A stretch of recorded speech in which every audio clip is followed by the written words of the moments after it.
Muito obrigada, senador. Na verdade, eu queria agradecer a todos.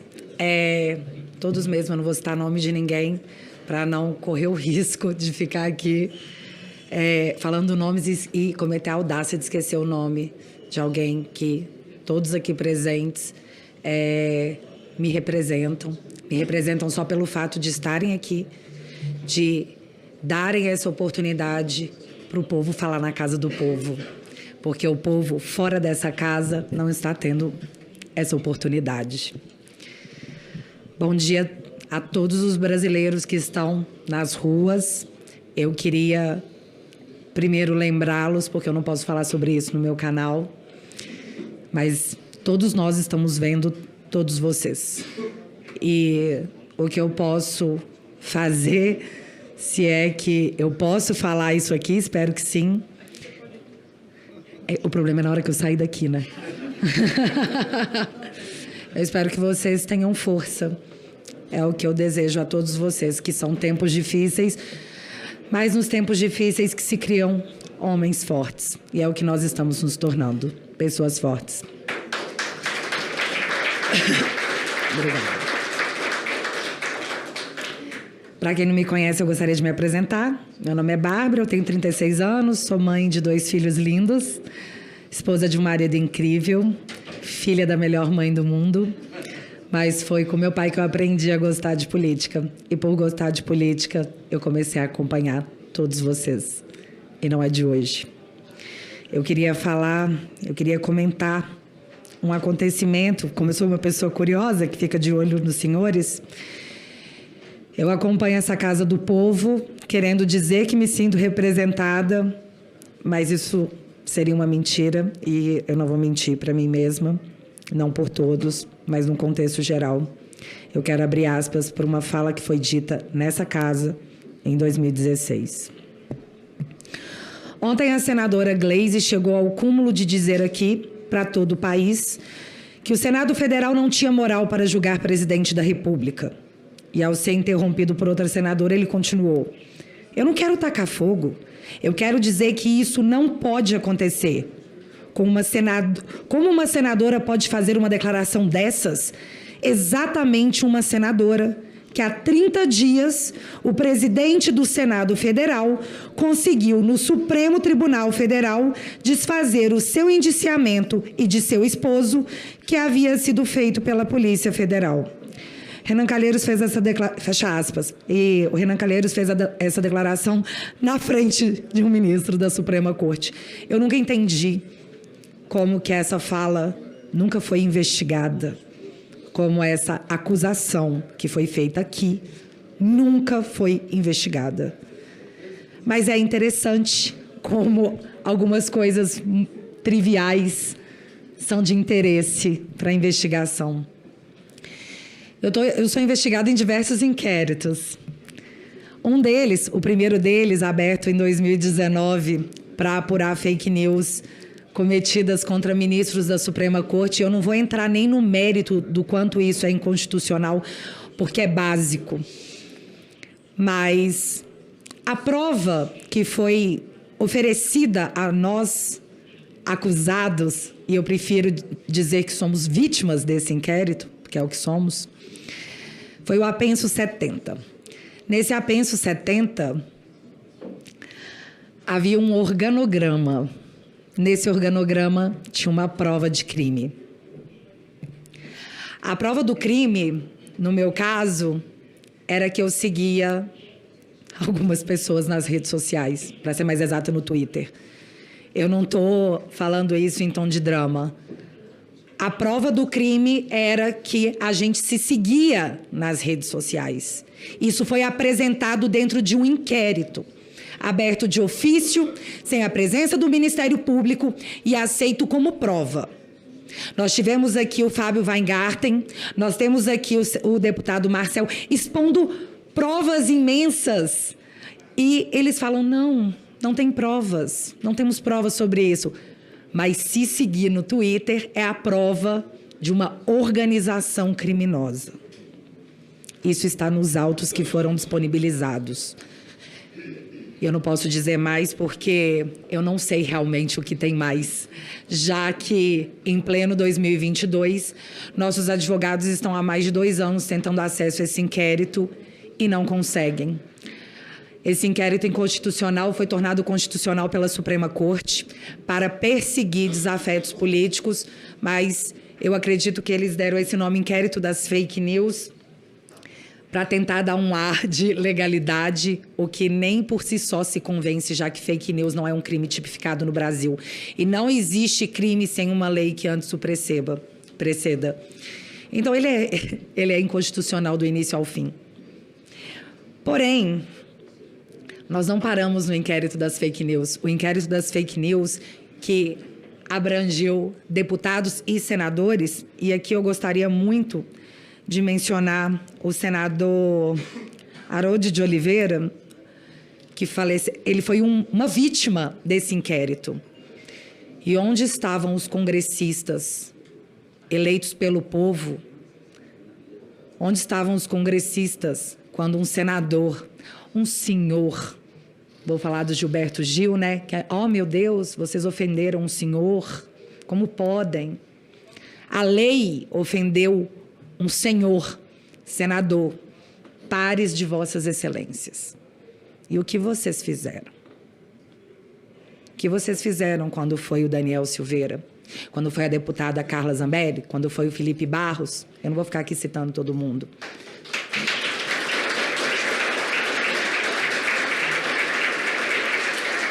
O que aconteceu e todos nós assistimos, infelizmente, foi a omissão completa daqueles parlamentares que o povo confiou para que nos representassem. Muitos de vocês, deputados, e eu não estou falando isso para agredir ninguém, eu estou aqui aplaudindo a coragem de todos os senhores que estão aqui hoje, porque eu sei que estar aqui hoje se tornou um ato de coragem. É um ato de rebeldia contra esse mundo cruel, porque é o que a gente pode falar, no máximo. Eu, pelo menos. Eu sei que os senhores estão tentando, mas, como disse o próprio deputado, todos nós falhamos. Mas nós vamos consertar isso, como sociedade, porque muitos são autoridades, são chamados de autoridades, mas, na verdade, os pares de vossas excelências são povo. Vocês são povo como nós, que gozaram da nossa confiança para nos representar através do voto.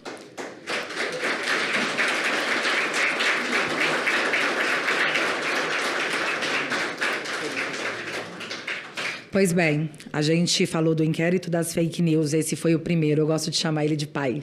Foi o pai. Foi a mãe, deu cria. A cria foi o inquérito dos atos antidemocráticos. A cria, ela segue sendo o inquérito que não tem objeto. Eu preciso deixar claro para quem está nos assistindo e não tem conhecimento, eu não quero aqui dar palestrinha para ninguém, longe de mim, mas acredito que todos os senhores saibam. O inquérito ele é aberto para investigar fatos que já aconteceram. Você identifica um crime, esse crime, uma vez identificado, esse possível crime, você abre o inquérito para apurar a conduta. Não existe abrir inquérito para apurar crimes futuros. Você não abre um inquérito em 2019 e traga pessoas em 2022 para um crime que não aconteceu. Isso é o que diz a Constituição. Na verdade, isso é o que diz o Estado Democrático de Direito. Estado Democrático de Direito que nos dizem estar agindo dessa forma para protegê-lo. Mas o Estado Democrático de Direito me jurou que estaríamos todos debaixo das mesmas regras. Mas nós não estamos. Estamos? Uns são mais iguais que outros, outros mais diferentes. Depende de qual a sua ideologia política. Isso é muito claro. Quem nega isso ou é hipócrita ou age de má fé. Hoje nós estamos com esse inquérito aberto que apura fatos futuros, mais uma vez inconstitucional. E certa vez eu fui convocada, né? Foi escalada, senador, para poder prestar depoimento nesse inquérito dos atos antidemocráticos, que eu confesso, o ministro foi um gênio, Gênio. A PGR falou, arquive. Ele, tudo bem, vou arquivar. Você pediu? Tá bom, não vamos nos estressar por isso. Arquivei. No outro dia, ele abriu outro idêntico, com um nome diferente, abrindo um espelho do mesmo inquérito. E todo mundo viu. Todo mundo viu isso acontecer. É o dom da adivinhação que eles têm. É, mas ninguém fez nada, só para constar. Nada foi feito. Esse inquérito andou. E aí eu fui escalada para poder prestar o meu depoimento nesse inquérito. Quando eu perguntei sobre qual era a minha condição para prestar depoimento, ninguém me falou. Eu seria testemunha, eu sou vítima, eu sou acusada. A gente está falando aqui de direitos fundamentais, direitos básicos. O direito à legítima defesa, que nem se os senhores dessa casa quisessem, poderiam derrubar através de uma PEC, de um PL, de qualquer coisa. Direitos fundamentais não são alterados, mas foram. Eu fui prestar depoimento na Polícia Federal sem saber qual era a minha condição. E lá, prestando esse depoimento, a pergunta era assim...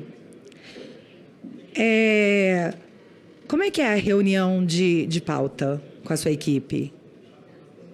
Eu falei, a reunião de pauta com a minha equipe conta eu mesma e myself. Ali eu me dei conta que eles nem faziam ideia do que eles estavam querendo descobrir de mim, o que eles queriam saber de mim. Na verdade, eu fui parar ali por uma ideologia política que saiu tragando todo mundo que ousou se posicionar como conservador em tempos que não é o conservadorismo o problema, por mais que ele incomode a muitos de nós. Essa frase foi dita por um ministro. Pois bem, após o inquérito, após prestar depoimento, nunca mais tive notícias, nunca mais foi repassado nenhum tipo de informação, mas o meu nome deixou de ser Bárbara. O meu nome agora, quando a mídia me cita, é blogueira bolsonarista investigada pelo STF por espalhar fake news. Isso se chama assassinato de reputação, em inquéritos que nunca têm fim. Deixa eu dizer uma coisa para todos que estamos aqui. Do momento que você tira a humanidade de uma pessoa, chamando ela de nazista, de fascista, de genocida, qualquer coisa que você faça com aquela pessoa, a sociedade tem que tolerar. Porque, afinal de contas, você está livrando o mundo de um fascista, de um genocida. Quem é que vai passar pano para um nazista? Eles nos colocaram esse rótulo para que pudessem falar de nós, sobre nós, o que quisessem, sem que ninguém pudesse refutar, porque senão seria a coisa errada. Olha, você está protegendo o fascista. E, mais uma vez, essa casa se omitiu. As casas se omitiram. Vocês sabem por que isso está acontecendo? Porque nós estamos vivendo períodos diferentes do nosso ordenamento jurídico, porque nós estamos num estado de exceção. Só que esse estado de exceção não foi proclamado por quem tem o direito legal de fazê-lo, que seria o presidente, com a aprovação dessa casa, com a aprovação do Congresso. As medidas autoritárias que são tomadas e observadas por todos nós são feitas e justificadas porque nós estamos em tempos estranhos, nós estamos em tempos anormais. Um ministro da Suprema Corte não tem autorização legal nem judicial e muito menos do povo brasileiro para declarar estado de exceção. É necessário que as instituições voltem a funcionar e essa casa, senadores da República, que eu admiro e eu respeito, Vossas Excelências, pela coragem que os senhores têm demonstrado. O Senado da República é a casa que o congressista, que o constitucionalista, em 1988, confiou que, em caso de necessidade, se levantaria. Então, é necessário a sociedade, a população. Eu espero que os senhores se levantem, porque a Constituição garante a vossas excelências não esse direito, mas esse dever. Portanto, a todas as pessoas que no Estado Democrático de Direito, que juram acreditar, estarem, saiba que hoje é com a gente. Amanhã eu não sei. Hoje vocês estão acreditando que a mais alta corte desse país tem um lado, escolher um lado, e é o lado de vocês. Vocês acreditam nisso? É bizarro falar isso em voz alta. Olha, a nossa Suprema Corte está nos protegendo, o nosso lado. Vocês entendem o quanto isso é absurdo? Identificar isso, apoiar isso em nome de conivência política? Que é o que o nosso Congresso como um todo está fazendo? Mas a censura, ela começa de um lado e ela vai acabar se comportando... Na verdade, ela sempre se comporta na história como esse inquérito, como os inquéritos das fake news e dos atos antidemocráticos. Vai tragar a todos, vai puxar a todos. Cuba está, desde 1959, aguardando a liberdade. Nós não seremos Cuba. Eu espero que não no turno de vossas excelências. O que eu estou pedindo aqui é acesso ao Estado Democrático de Direito e ao devido processo legal que me é garantido pela Constituição, a qual todos nós somos regidos. Eu estou pedindo aqui a notícia, baseada na notícia que saiu nos jornais, onde um juiz determinou que um processo sobre um traficante fosse anulado porque não cumpriu o devido processo legal. Eu estou falando aqui de um bandido corrupto que lesou uma nação inteira e que teve o seu processo anulado porque, teoricamente, não se cumpriu o devido processo legal. Eu estou aqui falando para vossas excelências que eu não estou tendo o devido processo legal. Há anos. E não só eu. Muitos de nós. Então, o que eu estou pedindo aqui, de forma absurda, é o mesmo direito que a justiça deu para um traficante e para um corrupto condenado. Eu estou pedindo aqui o mínimo.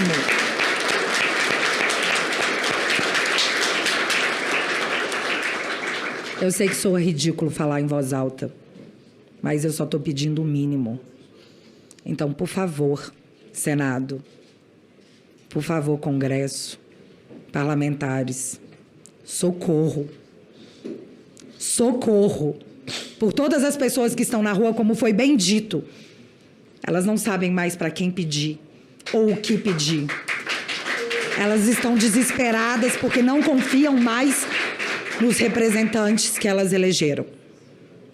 Por favor, Congresso, senadores, não decepcionem o povo de vocês, seus pares reais, porque vocês não são políticos, vocês estão políticos, vocês são povo.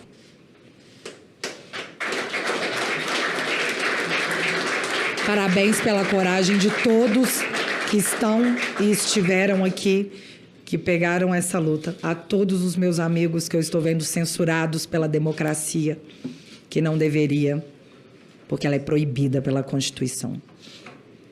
Então, muito obrigado, senadores, congressistas. E é isso. Por favor, nós contamos com todos vocês. Muitíssimo obrigada, obrigado. Gente. Muitíssimo obrigado. Bárbara, sendo aqui aplaudida de pé, a voz da sociedade. Muito obrigado pela sua coragem, pelo seu desabafo legítimo aqui nessa casa.